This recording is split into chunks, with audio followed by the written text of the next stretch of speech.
Hello tout le monde, c'est Agathe de la pensée colorée, boosteuse de confiance et de motivation.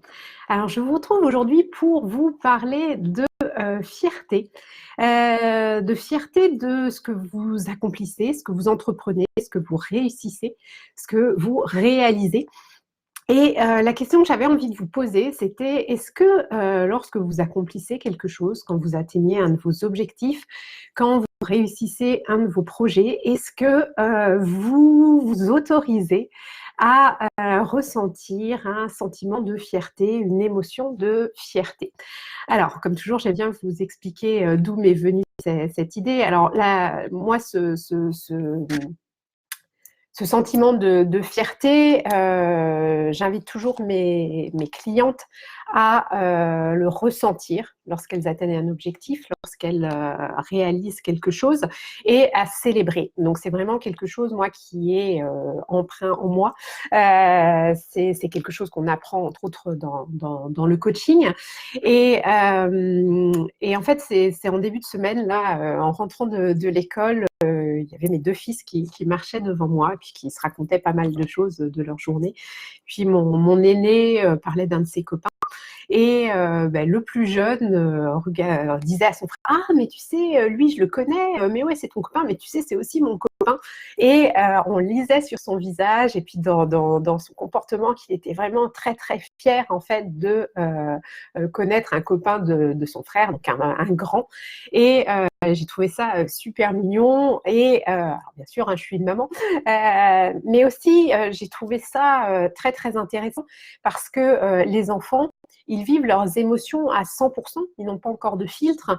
Je le vois au quotidien avec mes enfants, que ce soit la colère qu'ils s'autorisent à exprimer vraiment souvent très très fortement, mais aussi la peur, une peur d'araignée, la peur d'une araignée, la peur de réciter la poésie devant les autres. Ils arrivent vraiment à exprimer leurs émotions, la tristesse aussi, la joie. Quand un enfant est joyeux, il déborde vraiment de joie et ça se transmet vraiment. Et la fierté, alors c'est un sentiment, c'est une émotion, c'est plus catégorisé dans les sentiments, mais c'est vraiment en effet quelque chose qu'on peut ressentir et ça peut aussi s'approcher de l'émotion, la fierté. Et quand on est adulte, on a tendance à ne pas s'autoriser justement à être fier de ce qu'on accomplit, de ce que l'on a fait. Alors que c'est très très intéressant justement, au contraire, de la vivre cette fierté. Parce que, alors j'ai fait un petit focus justement sur, je suis retournée chercher la définition de la fierté. Et c'est assez intéressant parce qu'il y a plusieurs définitions dans le Larousse. Et entre autres, la première, c'est le caractère de quelqu'un qui se croit supérieur aux autres. Ça peut être de la morgue, de l'arrogance, un sentiment de hauteur. Et alors l'exemple qui est donné, c'est abaisser la fierté de quelqu'un. Et après, il y a deux autres définitions, et bien sûr, c'est sur celle-ci plutôt que l'on va s'appuyer aujourd'hui. C'est aussi l'indépendance de caractère de quelqu'un qui a le sentiment de son honneur. Et là, on est plus, les synonymes, ça va être la dignité, la noblesse, l'amour-propre. Il souffrait dans sa fierté d'homme. Parce que oui, ce qu'on disait, la fierté, quelqu'un qui va être humilié, c'est sa fierté, son orgueil qui va être touché. Et justement, la troisième définition, le sentiment d'orgueil, de satisfaction légitime de soi, ce qui fait concevoir ce sentiment. Il tire une grande fierté d'avoir achevé son entreprise. Et c'est vraiment cette définition, d'après moi, qui est la plus intéressante, la plus importante dans ce que je vous décris aujourd'hui.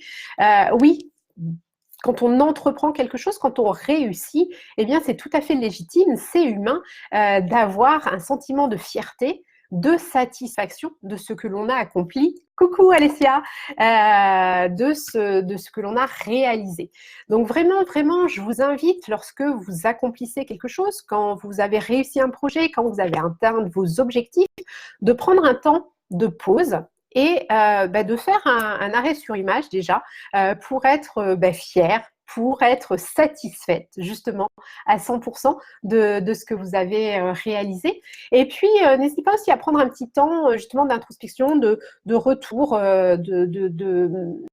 de regarder tout ce qui vous a permis justement d'atteindre votre objectif, ce qui vous a permis d'arriver à où vous en êtes aujourd'hui et de faire ce petit travail. Ça prend 5 minutes, mais ça va être super utile pour les prochaines fois parce que si vous arrivez à être fier de ce que vous avez accompli, eh bien, la prochaine fois que vous allez vous lancer un défi, un challenge, vous lancer dans un projet, que vous avez envie d'atteindre un nouvel objectif, eh bien, vous allez pouvoir vous appuyer justement sur ce sentiment de fierté que vous avez ressenti. Ça va être extrêmement moteur.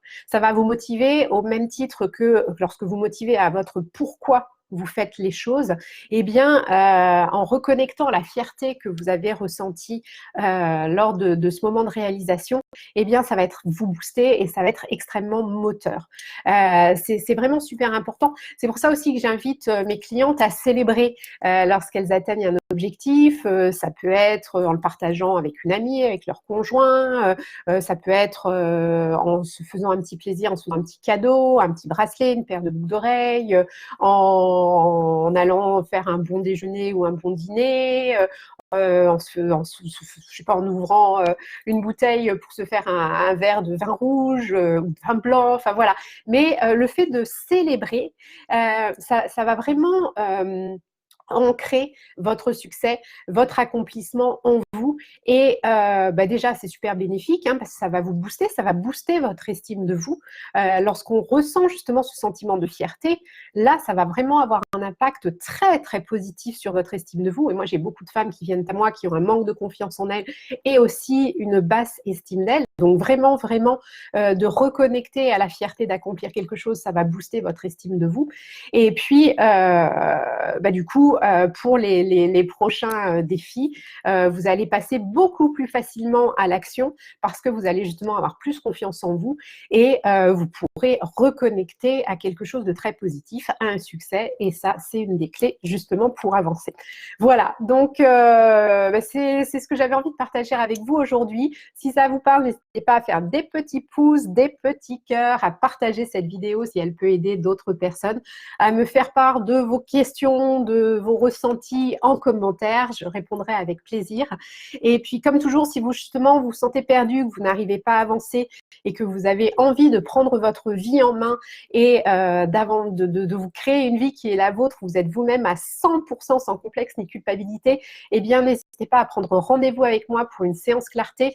Nous passerons 45 minutes ensemble au téléphone, sur Skype, sur Zoom, ce qui est le plus confortable pour vous. L'idée, c'est vraiment de faire que vous preniez une pause pour vous et que nous mettions le focus sur ce à quoi vous aspirez aujourd'hui et que vous identifiez ce qui vous empêche d'avancer vers la vie qui est la vôtre pour ensuite passer à l'action. Et vous ressortirez de cette séance en étant reboosté, en étant à fond les ballons, en étant motivé et en ayant envie d'avancer pour être vous-même à 100%. C'est très simple, vous allez sur mon site www.penser-coloré.com. Vous avez un onglet séance clarté, vous prenez rendez-vous dans mon agenda, vous remplissez un petit formulaire de préparation de séance, puis on se parle et puis vous repartirez en sachant ce vers quoi vous voulez avancer. Je vais remettre aussi le lien sous cette vidéo et écoutez, je vous dis à très vite, je vous envoie plein de belles énergies colorées, passez une bonne journée et prenez soin de vous. À bientôt. Ciao.